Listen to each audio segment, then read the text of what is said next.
दोस्तों अगर मैं आपसे पूछूं कि इलेक्ट्रिकल करंट का काम क्या होता है तो आपका क्या जवाब होगा?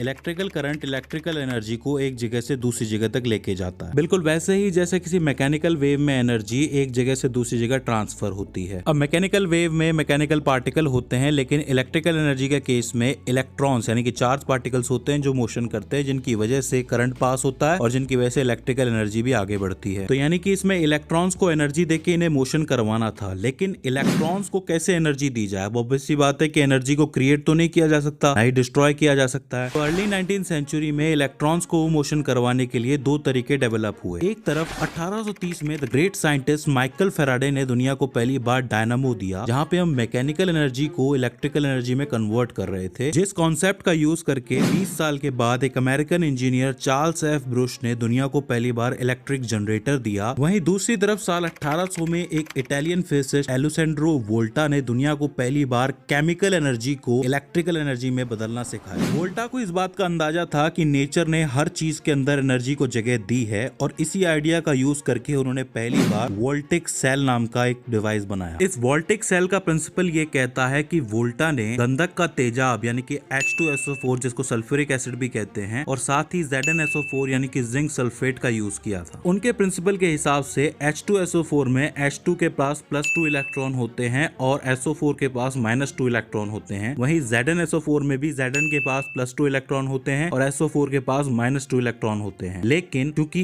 Zn और SO4 के बीच का डिस्टेंस ज्यादा होता है, क्योंकि Zn बड़ा होता है और H2 और SO4 के बीच का डिस्टेंस कम होता है, इसीलिए H2SO4 के पास ज्यादा एनर्जी होती है और ZnSO4 के पास कम एनर्जी होती है। तो अगर हम इस H2SO4 में H2 को रिप्लेस करें Zn से, तो इसकी अंदर एक्स्ट्रा एनर्जी बचेगी, क्योंकि H2SO4 के पास ज्यादा एनर्जी होती है। तो वो एक्स्ट्रा एनर्जी क्या होगी? रिलीज होगी। और अगर वो एनर्जी अगर हम इलेक्ट्रॉन को दे दें तो इलेक्ट्रॉन मोशन करने लगेगा और करंट फ्लो करने लगेगा। और यही चीज वोल्टिक सेल के अंदर उन्होंने की। उन्होंने सबसे पहले यही नोटिस किया कि ऐसे रिएक्शन के अंदर ज्यादा से ज्यादा एनर्जी रिलीज हो रही है, तो उन्होंने अपने सेल का डिजाइन कुछ ऐसा बनाया कि वो एनर्जी इलेक्ट्रॉन्स को दी जा सके और वो इलेक्ट्रॉन्स मोशन करें, इसकी मदद से जो इलेक्ट्रिकल इक्विपमेंट है वो ऑन हो जाए। तो इस तरीके से उन्होंने केमिकल एनर्जी को पहली बार इलेक्ट्रिकल एनर्जी में कन्वर्ट किया। और इसी के साथ पहली बार मॉडर्न फिजिक्स ने बैटरी की परिकल्पना की और उसका यूज देखा। अब देखिए, डायनामो और मैकेनिकल एनर्जी के आने के बाद पहले इस आइडिया को थोड़ा सा नेग्लेक्ट किया गया था, लेकिन ये चीज आगे चल के रूल करने वाली थी। जैसा कि हम सब जानते हैं, इलेक्ट्रिक व्हीकल्स ने आज की तारीख में क्रांति ला रखी है, और इसीलिए हम सर एलुसेंड्रो वोल्टा को फ्यूचर विजनरी भी कहते हैं। तो फ्रेंड्स, आई होप आपको वोल्टिक सेल का प्रिंसिपल समझ में आया हो। इसके बाद भी इसके अंदर आपको कोई क्वेरी आती है, कोई सवाल आता है, कोई क्वेश्चन आता है, तो आप हमें कमेंट सेक्शन के अंदर पूछ सकते हैं। तो फ्रेंड्स, आज की इस वीडियो के अंदर बस इतना ही। See you in the next one.